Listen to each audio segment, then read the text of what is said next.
L'interview romaine avec Cyprien Viette.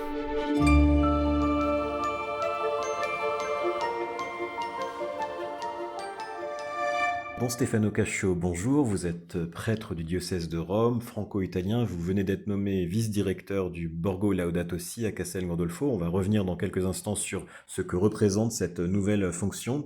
Mais auparavant, j'aimerais que vous nous racontiez un petit peu votre parcours, votre vie et tout d'abord votre double origine française et italienne. Est-ce que vous pouvez nous raconter quel a été le terreau de votre vocation ? Bien, je suis fils d'un Sicilien et d'une Réunionnaise. Et donc, j'ai cette double nationalité franco-italienne.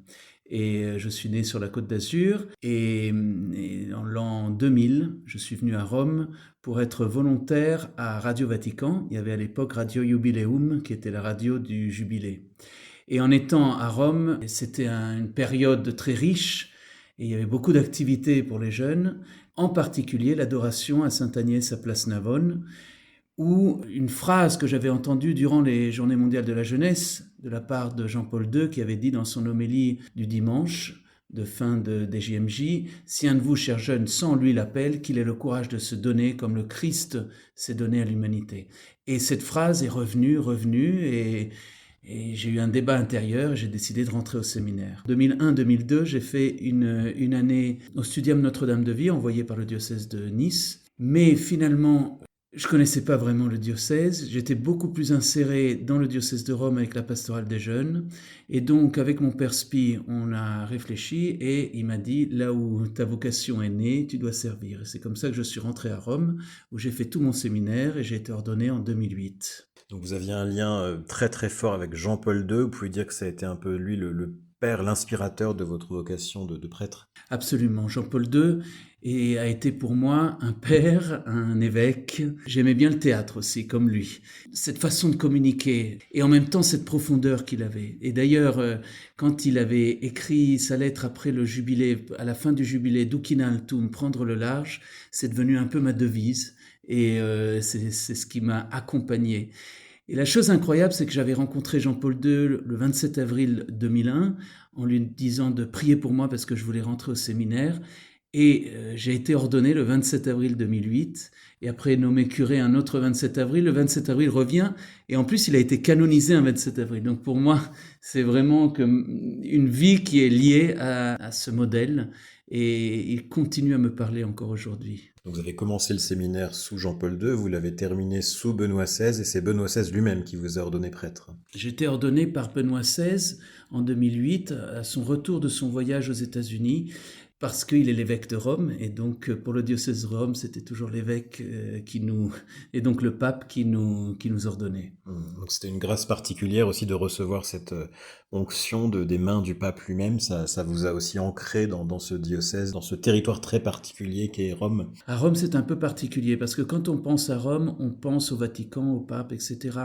Mais c'est aussi une église locale qui a cette particularité d'avoir le pape comme évêque. Et donc, c'est un peu complexe. C'est pas facile pour tous de comprendre. Mais on est éduqué au service du pape dès le début, que l'on voit surtout comme pasteur, qui accompagne la vie du diocèse. Et Jean-Paul II et puis après Benoît XVI ont été très proches.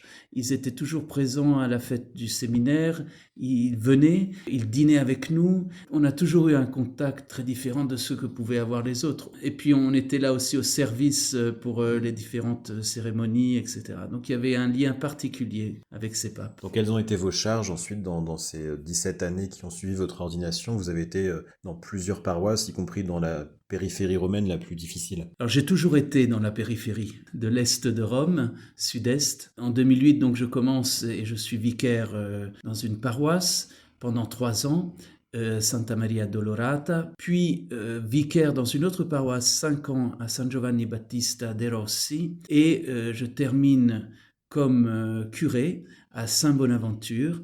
Et ces 3 paroisses ont toujours été dans la banlieue romaine. Et la dernière était à Torre Spaccata. C'était pas les plus difficiles, mais c'est toujours des banlieues populaires où il faut lutter pour le bien des gens. Ce qui m'a beaucoup frappé, c'est qu'il fallait lutter parfois même contre l'État qui abandonnait un peu ces endroits, les municipalités, etc.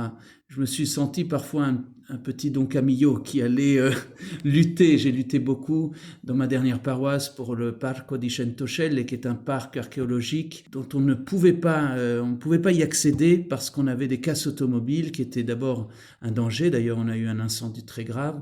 Et donc, j'ai beaucoup lutté pour qu'on soit libéré de ce danger, et surtout que ces personnes qui déjà vivaient en difficulté dans un lieu qui n'était pas très beau, puissent accéder au jardin, au parc qu'il y avait, comme dans les autres beaux quartiers où il n'était pas très difficile d'avoir un parc. Donc c'était une injustice. Déjà, c'est des gens qui vivent avec difficulté. En plus, on leur ajoute des injustices. Donc ça a été une lutte pendant plusieurs années, même contre l'État. Et cette paroisse avait aussi une histoire de lutte. Jean-Paul II lui-même avait soutenu la construction de cette paroisse dans une municipalité communiste qui faisait un peu écho à ce qu'il avait vécu comme archevêque de Cracovie. Est-ce que vous pouvez revenir un petit peu sur cette histoire aussi? La chose que j'ai découvert en arrivant, donc moi je suis arrivé en septembre 2016 dans ma dernière paroisse. La chose qui m'a touché, c'est que j'ai vu que en 1977, le 6 mai, la population s'était rassemblée. D'abord, pendant des mois et des mois, ils avaient bloqué les routes, etc., pour demander la construction d'une église. Parce que finalement, ils voyaient construire des tours, et ils avaient peur de perdre cet endroit. Et donc, ils ont commencé à manifester, etc., pour la construction d'une église. Et puis un jour, ils ont décidé de planter une croix et le lendemain de célébrer la confirmation de dizaines et dizaines d'enfants. Et donc c'était tout un quartier qui a agi. Donc après il y a la police qui est arrivée, etc. Mais à la fin, l'église s'est construite. Et ce qui est très beau, c'est que après l'élection du pape Jean-Paul II, une de ses premières visites pastorales, le 1er avril 1979, il va venir à Torre Spaccata et rentrer dans cette église qui est c'est une petite chapelle qui a été construite là ils avaient mis toutes les personnes en difficulté, handicapées, etc. Et à l'extérieur, ils vont célébrer la messe parce que les gens ne pouvaient pas rentrer. Et ça a été une lutte très forte, même avec les communistes locaux. D'ailleurs, il y a une photo du pape qui est au milieu de la foule et puis on voit écrit première section communiste, unité et travail, etc. Même les communistes ce jour-là ont accueilli le pape. Et je pense, oui, que le pape, en ce lieu, a pensé un peu à ce qui s'était passé à Nova Huta, le quartier qui avait été construit par les communistes et qui n'avait pas prévu d'église. Et pendant la nuit, les Polonais avaient construit l'église. Donc, oui, c'est un lieu où les gens, depuis le début, ont appris à lutter pour avoir un peu de justice. Alors vous voici maintenant arrivé dans un tout autre environnement, un tout autre écosystème avec cette nouvelle charge à Castel Gandolfo. Est-ce que vous pouvez nous expliquer un petit peu en quoi consiste cette nouvelle fonction que vous êtes en train de découvrir ces jours-ci? Ces dernières années, je collaborais avec le service de communication du diocèse de Rome. Et j'en suis devenu après directeur adjoint. Et donc j'avais commencé un peu à travailler au vicariat et donc aussi avec le Vatican. Mais ça, pour moi, c'est vraiment une nouveauté. Venir dans ce lieu qui est une zone extraterritoriale, qui est plus grande que le Vatican lui-même, puisque, comme vous savez, le Vatican fait 44 hectares, nous en avons 55 hectares, qui est géré donc par le Borgo Laudato Si. C'est une aventure que je vis avec ma devise, c'est-à-dire prendre le large, aller au large. Et donc, étant curieux, je suis bien content de pouvoir me mettre au service du pape avec un nouveau projet qui, comme vous savez, est né du pape François avec la volonté d'actualiser, de mettre en pratique son encyclique Laudato Si. Certains la disent l'encyclique écologique, verte, mais elle parle d'écologie intégrale, donc c'est aussi une encyclique sociale, c'est-à-dire que ce que dit le pape, c'est que la création, ce n'est pas seulement la nature, ce n'est pas seulement les animaux, c'est aussi les personnes. Et la façon dont on va se tourner vers la nature, c'est-à-dire si on va l'utiliser ou si par contre on va essayer de la sauvegarder, c'est un peu la même façon dont on vit avec nos frères, c'est-à-dire est-ce qu'on va les utiliser ou est-ce qu'on va essayer de les accompagner. Et donc c'est ce qu'on est en train d'essayer de vivre nous au Borgo Laudato Si. Et il y a une partie qui est bien sûr la beauté de ce lieu et donc de sa nature qui est extraordinaire, mais en même temps la volonté d'être une formation pour des personnes en difficulté. Donc nous essayons d'insérir dans le monde du travail, grâce à une formation En ce moment, on propose des formations de jardiniers et aussi, là, on vient d'ouvrir une formation de chef. On voudrait aussi les insérer pour quand on aura le restaurant dans le service de restauration, etc.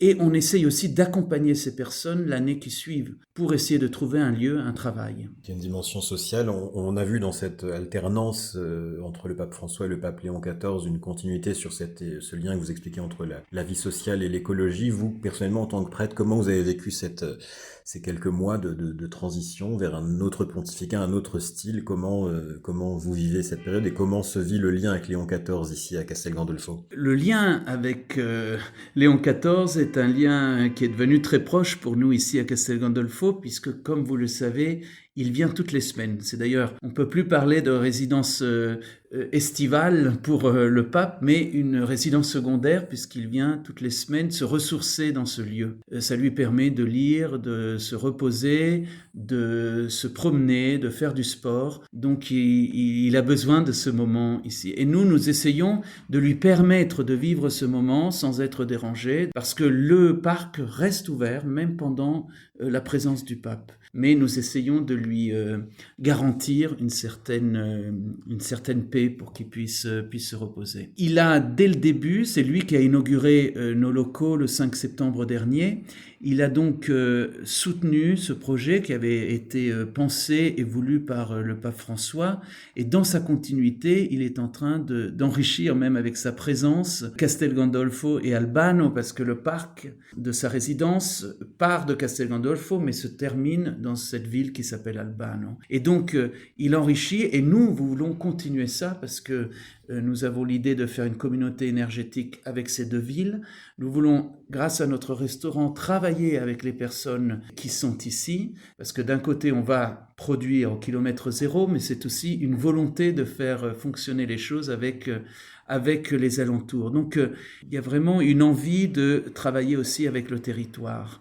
Et la présence de Léon XIV enrichit encore plus cette relation et cette volonté de travailler avec tout le monde. Il suit ce projet, il le soutient, il a envie que cela prenne forme et puisse vivre pleinement, puisqu'on travaille aussi sur le développement du centre de formation, parce que la formation n'est pas seulement sociale, elle est aussi sur l'écologie intégrale, et donc avec les enfants des écoles et avec des universitaires, en particulier avec l'université de Notre Dame aux États-Unis. Et puis l'idée aussi, c'est avec les CEO de pouvoir faire des séminaires sur tout ce qui a en lien avec notre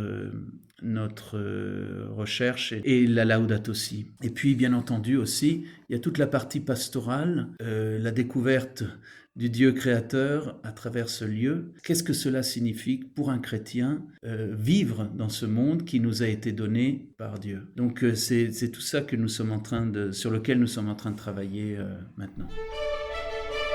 L'interview romaine avec Cyprien Viette.